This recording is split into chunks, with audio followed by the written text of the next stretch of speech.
சிந்தனை தளம் நேயர்களுக்கு வணக்கம். தில்ராஜு சிரேஷ் தயாரிப்பில் பிரம்மாண்ட இயக்குனர் சங்கரோட இயக்கத்தில் ராம் சரண், கியாரா அத்வானி, அஞ்சலி, எஸ்ஜே சூர்யா, ஜெயராம், தெலுங்கு ஆக்டர் ஸ்ரீகாந்த், சமுத்திரகனி, அப்புறம் பிரம்மானந்தம், சுனில், இன்னும் பலர் நடித்து இன்னைக்கு தியேட்டரில் ரிலீஸ் ஆகிருக்கிற படம் தான் கேம் சேஞ்சர். இந்த படத்தினுடைய கதை கார்த்திக் சுப்பராஜ், திரைக்கதை பாடலாசிரியர் விவேக்கும் டைரக்டர் சங்கரும் எழுதியிருக்காங்க. இந்த படத்தோட கதை விவாதத்தில் சு வெங்கடேசன் அவர்களும் இருக்கிறதா சொல்லியிருக்காங்க.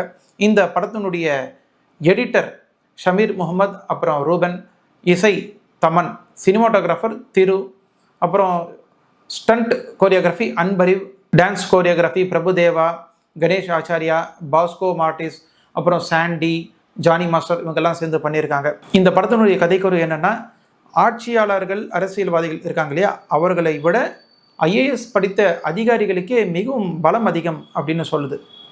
இன்னும் சொல்லப்போனால் இந்த படத்தினுடைய கதை அப்படின்னு பார்த்தா, ஒரு கோபக்கார இளைஞன், அவர் ஐஏஎஸ் படித்து முடிச்சிருக்கிறாரு, ஒரு நேர்மையான ஆள், அவருக்கும் ஊழல் அதிலே ஊறிப்போன கரப்ட்லேயே ஊறிப்போன ஒரு மந்திரிக்கும் நடக்கிற ஒரு போர் தான் இந்த படத்தினுடைய கதை. இந்த படத்தினுடைய கதையை டீட்டெயிலாக சொல்லலான்னா ஸ்பாய்லர் ஆகிடும். ஏன்னா இது ஆல்ரெடி சங்கர் அவர்களோட முந்தைய படத்தினுடைய தாக்கம் இந்த படத்தில் இருக்குது. அதனால் கூடுமான வரை சுருக்கமாக சொல்லலாம். முதல்வர் பதவி தனக்கு தான் கிடைக்கும் அப்படின்னு ஆசையில் இருக்கிற ஒரு கரப்டட் மந்திரி, அந்த பதவி அவருக்கு கிடைக்காம சம்மந்தமே இல்லாத ஒரு ஐஏஎஸ் அதிகாரிக்கு அந்த பதவி போகுதுன்னா என்ன பண்ணுவார்? அவருடைய இன்ஃப்ளூயன்ஸ்லாம் பயன்படுத்தி அந்த ஐஏஎஸ் அதிகாரியை சஸ்பெண்ட் பண்ண வச்சிடுறாரு. அவர் முதல்வர் பதவியில் தொடர்றப்போ அந்த ஐஏஎஸ் அதிகாரி யாரும் நினைக்காதப்போ தேர்தல் அதிகாரியாகவே அந்த மாநிலத்துக்கு வந்தால் எப்படி இருக்கும்? அதுக்கப்புறம் இவங்க ரெண்டு பேர்த்துக்கும் நடக்கிற இந்த எலியும் பூனையும் போட்டி தான் இந்த படத்தினுடைய மொத்த திரைக்கதையும் பில்ட் பண்ணியிருக்காங்க. இது பார்த்திங்கன்னா நேரடி தெலுங்கு படமாக தான் சங்கர் அவர்கள் இயக்கியிருக்காங்க.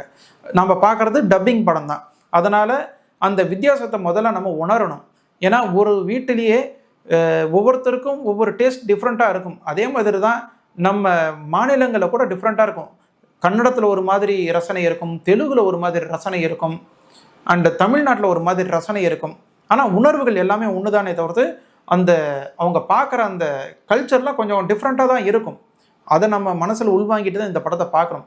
ஸோ இந்த படம் சங்கர் அவர்கள் படம் மாதிரி இருக்காது ஃபஸ்ட்டே, ஆனால் கண்டென்ட் தான் அவர் மாதிரி இருக்கும். இந்த படத்தோட மிகப்பெரிய ப்ளஸ்னா ராம் சரணுடைய நடிப்பு ஃபஸ்ட்டு சொல்லலாம். டூயல் ஆக்ட், ரெண்டு கேரக்டருமே நல்லா பண்ணியிருக்காரு, நல்ல டிஃப்ரெண்ட் இருக்கும். கொஞ்சம் நம்ம அந்த ரங்கஸ்தலமில் பார்த்த ராம் சரணை நினைவுக்கு வரும் அந்த ஃப்ளாஷ்பேக்கு காட்சிகள் எல்லாம். செகண்ட் அப்படின்னா இந்த படத்தினுடைய ஒளிப்பதிவு தாங்க. திரு அவர்கள் ரொம்ப அற்புதமாக ஒளிப்பதிவு பண்ணியிருப்பார். அதுவும் காம்போசிஷன் வைக்கிறதுல மாஸ்டரான சங்கர் அவரோட இவர் சேர்றப்போ எப்படி இருக்கும்? உதாரணத்துக்கு ஒரு காட்சி சொல்லணும் அப்படின்னா, கியாரா அத்வானியும் ராம் சரணும் தெருவில் நடந்து வருவாங்க. அப்போ பலூன் விற்கிற கடை இருக்கும், 2-3 கடைகள்லாம் பின்னாடி இருக்கும். அந்த இடத்துல எப்படி லைட்டிங் கொடுக்கலாம் அப்படிங்கிறத யோசித்து அந்த கடையும் ஹைலைட்டாக தெரியணும், பின்னாடி இருக்கிற மரங்களும் அப்படி தோரண மாதிரி தெரியணும், முன்னாடி இவங்களும் நடந்து வரணும். ரொம்ப அற்புதமாக பண்ணியிருப்பாங்க. அந்த ஒரு ஷாட்டுக்கே நல்லா உழைச்சிருப்பாங்க. ஸோ ஒவ்வொரு ஃப்ரேமும் சூப்பராக இருக்கும், ரசிக்கலாம். அதே மாதிரி இந்த பாடல்கள் எடுத்த விதம், கணேஷ் ஆச்சாரியாவோட கோரியோகிராஃபி பற்றி சொல்லணும்னா, ராம் ஆச்சாரா சாங்கில் பல மாநிலத்து கலைகளை கொண்டு வந்து அங்கே காட்டியிருப்பாங்க. எந்த இடத்துல யாரை ப்ளேஸ் பண்ணணும் அப்படிங்கிறது பக்காவாக புரிஞ்சிட்டு அந்த கோரியோகிராஃபி பண்ணியிருப்பாங்க. அதெல்லாம் ரொம்ப பிரமாதமாக இருக்கும். அதே மாதிரி ஜெருகண்டி சாங்லாம் நீங்கள் கண்ணுக்கு ஒரு விருந்து தான். ஜெருகண்டி ஆகட்டும், தூப் சாங் ஆகட்டும், நிச்சயம் நீங்கள் ரசிக்கலாம். அதுதான் சங்கருடைய மிகப்பெரிய ப்ளஸ். இந்த படம் கதைக்காக பார்க்குறீங்களோ இல்லையோ, நிச்சயமாக இந்த பாடல்கள் ஆல்பத்துக்காகவே நீங்கள் இந்த படத்தை பார்க்கலாம். மூணாவது மியூசிக், பிஜிஎம் ஆகட்டும், சாங்ஸ் ஆகட்டும் ரொம்ப நல்லா கொடுத்துருக்காரு தமன். ரஹ்மான் இல்லாத குறைய அவர் தீர்க்கறதுக்கு ட்ரை பண்ணியிருக்காரு. அவர் கொடுத்த எப்படி இருக்கும் அப்படிங்கிற ஒரு ஃபீலே இதில் ட்ரை பண்ணியிருக்காரு. ஒரு 2 சாங்கு நீங்கள் லிரிக்கல் வீடியோ இல்லாமல் இதில் வந்திருக்கும், ஜூக் பாக்ஸில் வந்திருக்கும். அதை இதில் நீங்கள் பார்க்கலாம். ரொம்ப ஒரு நல்ல ஃபீல் கொடுக்கும் அந்த சாங்கெல்லாம். ஸோ தமனுடைய மியூசிக் இந்த படத்துக்கு இன்னொரு பலம். இந்த படத்தினுடைய இன்னொரு ப்ளஸ்ஸை சொல்லணுன்னா எமோஷன் சீன்ஸ் தான். ஏன்னா சங்கர் அவர்களோட படத்தில் எமோஷனல் சீன்ஸு, இந்த சென்டிமெண்டல் சீன்ஸுக்கெல்லாம் ரொம்ப முக்கியத்துவம் கொடுப்பாரு. இந்த படத்துலையும் இருக்காது. நிச்சயம் அதை நம்ம ரசிக்கிற மாதிரி எடுத்துருக்கிறாரு. இந்த படத்தில் நெகட்டிவ் இருக்குன்னா நிச்சயம் இருக்குது. இது பார்த்திங்கன்னா சங்கர் படத்துடைய கண்டென்ட்டாக இருந்தாலும் ஆனால் அவர் டைரக்ட் பண்ண மாதிரியே இருக்காது. அவர் ஆல்ரெடி சொல்லிட்டாரு இது ஒரு தெலுங்கு படம் அப்படிங்கிறதுனால. ஸோ அதே ஃபீல்லே ஒரு பரபரப்பாக எடுத்திருப்பார். நம்ம தில், தூள், கில்லி படம் எடுத்த தரணி ஒரு மேக்கிங் எப்படி இருக்குமோ அதே மாதிரியே இருக்கும். பூரி ஜெகநாத் தெலுங்கு இயக்குனர், அவரோட மேக்கிங் எப்படி இருக்குமோ அதே மாதிரியே இருக்கும். இன்னும் சொல்லப்போனால் இந்த போயப்பாட் ஸ்ரீனிவாஸ், இந்த மாதிரி இயக்குனர்கள் படம் எப்படி ரொம்ப ஓவர் ஃபாஸ்ட் கட்டிங் இருக்கும், அந்த மசாலாத்தனங்கள்லாம் அதிகம் இருக்கும் இல்லையா, அப்படியே இருக்கும் இந்த படம். அடுத்து பார்த்திங்கன்னா லாஜிக் மீறல்கள் தான். சங்கர் அவர்களோட படத்தில் சாங்ஸு அப்புறம் ஃபைட்டுக்கு மட்டும்தான் லாஜிக் மீறல்கள் இருக்குமே தவிர்த்து கதை திரைக்கதையெல்லாம் முடிஞ்ச அளவு க்ளோஸ் டு த லாஜிக் தான் எடுத்துன்னு போவார். அப்படி தான் இருக்கும் அவருடைய முந்தைய படங்கள் எல்லாமே. ஆனால் இந்த படத்தில் நீங்கள் அந்த லாஜிக்குங்கிற விஷயத்த ஓரமாக நீங்கள் கழட்டி வச்சுட்டு தான் நீங்கள் படத்தையே பார்க்கணும். ஸோ ஆரம்பத்தில் அவரோட இன்ட்ரோ சீனில் இருந்து படம் முடிகிற வரைக்கும் லாஜிக் மிரர்கள் ரொம்ப அதிகமாக இருக்கும். அது என்ன ஆகுதுன்னா ஒரு கட்டத்தில் நமக்கு திகட்ட வச்சிடுது. என்னடா தெலுங்கு படம் எடுக்கிறாங்கங்கிறதுனால இப்படியா லாஜிக் மிரர்கள் கொடுக்கணும் அப்படின்னு. ஏன்னா தெலுங்கு ஆடியன்ஸே சேஞ்ச் ஆகிட்டு வராங்க. அவங்களே பார்த்திங்கன்னா இந்திய அளவில் எல்லாரும் அக்செப்ட் பண்ணுற மாதிரியான படங்கள் எடுத்துகிட்டு இருக்காங்க. இதுக்கெல்லாம் என்ன காரணம் அப்படின்னு பார்த்தோன்னா, இந்த படம் ஆரம்பித்து அதே ஆண்டிலே ரிலீஸ் ஆயிருந்ததுன்னா நமக்கு தெரிஞ்சிருக்காது. ஏன்னா கோவிட் அப்போ ஆரம்பித்த படம் இது. இத்தனை ஆண்டுகள் கழித்து இப்போ ரிலீஸ் ஆயிருக்குங்கிறதுனாலேயே இந்த பிரச்சனை. கண்டென்ட் என்னமோ 90s கண்டென்ட் தான், ஆனால் அந்த எடுத்த விதம் எல்லாமே அந்த கோவிட் டைமில் ரிலீஸ் ஆயிருந்ததுன்னா நிச்சயம் நமக்கு ரொம்ப சுவாரஸ்யமாக இருந்திருக்கும். இப்போது என்ன ஆகுதுன்னா, நம்ம மீடியாவுக்கு பழக்கமாகி உடனடி ரிசல்ட்டுக்கு நம்ம பழக்கமாகிட்டோம். எல்லா நியூஸுமே நம்ம விரல் நுனியில் வந்துடுச்சு. அதனால் இந்த மாதிரியான லாஜிக் மீறல்கள் கதையெல்லாம் இப்போது எடுப்படுறது ரொம்ப ரொம்ப கஷ்டம். அதை இயக்குனர் புரிஞ்சுக்கணும். ஆக்ஷன் சீக்வன்ஸ் எல்லாம் ரொம்ப நல்லா எடுத்திருக்காங்க. அதுவும் நம்ம ஏற்கனவே சொன்னதான், ஒரு பொருள் அந்த காலத்திலேயே வந்திருந்தால் நம்ம ரசிக்கலாம். அதை தாண்டி வர்றப்போ அந்த எக்ஸ்பைரி டைமில் முடிஞ்சதுக்கப்புறம் நமக்கு கிடைக்குதுங்கிறப்போ எப்படி இருக்கும்? அதுதாங்க இந்த படம். சங்கர் படத்தில் ஹீரோயின்ஸுக்கு எப்போவுமே ஒரு வெயிட்டான கேரக்டர் இருக்கும். ஆனால் இந்த படத்தில் கியாரா அத்வானிக்கு அந்த மாதிரி ஒரு முக்கியத்துவம் கிடையாது. அஞ்சலிக்கு ஒரு சின்ன ரோல் தான், அதை அவங்க நிறைவாக செஞ்சுருக்காங்க. சில இடங்களை நம்மளை ஃபீல் பண்ண வச்சுருப்பாங்க. அதே மாதிரி சமுத்திரகனிக்கு ஒரு பெரிய ரோலுங்கிறது கிடையாது. எஸ்ஜே சூர்யா அவருடைய வழக்கமான ஒரு நடிப்பு தான், ரொம்ப ஒரு மிகையான நடிப்புலாம் இந்த படத்தில் நீங்கள் பார்க்க முடியாது. அந்த கேரக்டருக்கு என்ன தேவையோ அதை நடிச்சிருக்காரு. அந்த ஆக்டிங்கில் நம்ம ஆல்ரெடி முந்தைய படங்களை பார்த்த ஒரு ஃபீல் தான் இருக்குமே தவிர்த்து ஒரு புதுசாக ஒன்று இருக்காது.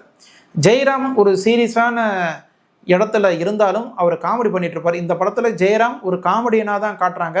அதே மாதிரி சுனில் சைடு சத்யாங்கிற கேரக்டரில் வராரு. அதெல்லாம் பார்த்தீங்கன்னா இப்போ இருக்கிறவங்க கிரிஞ்சுன்னு சொல்லலாம், ஆனால் 90ஸ்லலாம் அந்த மாதிரி ஒரு காமெடியெலாம் நல்ல பிரபலமாக இருக்கும். அது இப்போ எங்கேயுமே இல்லை. அது மறுபடியும் இவர் கொண்டு வந்திருக்காரு அப்படின்னு தான் சொல்லணும். அது சில இடங்களில் ரசிக்க வைக்குது. அதை இப்போ இந்த 2K கிட்ஸு ஜென்சி அப்படின்னா சொல்கிறாங்க, இவங்களுக்கு வேணால் அது புதுசாக இருக்கலாமே தவிர்த்து நம்ம இந்த 90s 80s ஆட்களுக்கு எல்லாமே அது நிஜமாலும் ரசிக்கிற மாதிரி தான் இருக்கும். ஸோ அந்தளவுக்கு ஒரு கிரிஞ்சான மேட்டர்லாம் கிடையாது. பிரம்மானந்தம் படுற அந்த ஒரு சீனும் நல்லாயிருக்கும். அதே மாதிரி சின்ன சின்ன கேரக்டர்ஸ் எல்லாமே உங்களுக்கு கொடுத்த கேரக்டரை நிறைவாக பண்ணியிருப்பாங்க. ஸோ ராம் சரண், அஞ்சலி, தெலுங்கு நடிகர் ஸ்ரீகாந்த் இவங்களை தவிர்த்து யாருக்கும் பெருசாக எழுதலை. இந்த படத்தில் எஸ்ஜே சூர்யாவோட கதாபாத்திரம் சரியாக எழுதலைன்னு கூட எனக்கு தோணுது. ஏன்னா ஆரம்பத்தில் வர சில காட்சிகளில் அவர் பணத்தை தண்ணியில் வச்சு விளையாடுவார், கட்டுக்கட்டாக பணம். அதே செகண்ட் ஹாஃப்லேயே ஏதோ ஒரு சீன் வரும், அப்போது பணத்தோட அருமையை பற்றி பேசுவார். ஸோ இது ரொம்ப முரணாக இருக்கும் முன்னுக்கு பின். ஸோ இதெல்லாம் அவர்கள் ஜாகிரதையாக தவிர்த்து இருக்கலாம். எங்கே இது மிஸ் ஆச்சு, இத்தனை பேர் பெரியாட்கள்லாம் விவாதத்தில் இருந்தும் இது மிஸ் ஆயிருக்குங்கிறது தான் கொஷின். என்ன ஒன்று, சங்கர் அவர்கள் படம்னாலே நம்ம ராஜ்குமார் ஹிரானியோட திரைக்கதையெல்லாம் எப்படி இருக்குமோ ஒரு கிளாரிட்டி இருக்கும் இல்லையா, அந்த மாதிரி இருக்கும் சங்கர் அவர்களோட படம்லாம். குறிப்பாக சுஜாதா அவர்கள் மறைவுக்கு பின்னாடி சங்கருக்கு ஒரு சரியான ஆட்கள் கிடைக்கல. நம்ம ஏற்கனவே சொன்னது போல் ஐ படத்தில் சுபா அவர்கள், சுரேஷ் பாலா அவர்கள் நல்ல ஒரு கூட்டணியாக இருந்தாங்க. ஆனால் ஏனோ அவங்க அதை முன்னெடுத்துட்டு போகலை. அடுத்து இவருக்கு நல்ல ஒரு சாய்ஸ்னால் சுபாவும் திரு பட்டுக்கோட்டை பிரபாகர் அவர்களும் தான் எனக்கு தெரியுது. இந்த படம் நிச்சயமாக நீங்கள் குடும்பத்தோட தியேட்டரில் போய் பார்க்கலாம். அந்த மாதிரியான படம். இன்னும் சொல்லப்போனால் இந்தியன் 2வை விட பல மடங்கு இந்த படம் பெஸ்ட்டு அப்படின்னு தான் சொல்லணும். கம்பேர் பண்ணால் இந்த படம் நேரடி தெலுங்கு படம், தமிழில் டப்பிங்கில் தான் பார்க்குறீங்கிறத மனசில் வச்சுட்டு போங்க. நிச்சயம் இந்த படம் ஒரு மாசமான படம் கிடையாது, ஏமாத்தாது. ஸோ நேயர்களே, இந்த வீடியோ உங்களுக்கு பிடிச்சிருக்குன்னு நான் நினைக்கிறேன். பிடிச்சிருந்தா லைக் பண்ணுங்கள், ஷேர் பண்ணுங்கள், கமெண்ட் பண்ணுங்கள். நம்ம சிந்தனை தளம் சேனலை சப்ஸ்கிரைப் பண்ணாதவங்க சப்ஸ்கிரைப் பண்ணுங்கள். மீண்டும் ஒரு நல்ல காணொலியில் நான் உங்களை சந்திக்கிறேன். அதுவரை உங்களிடமிருந்து விடைபெறுவது நன்றியுடன் ஹரிராவ்.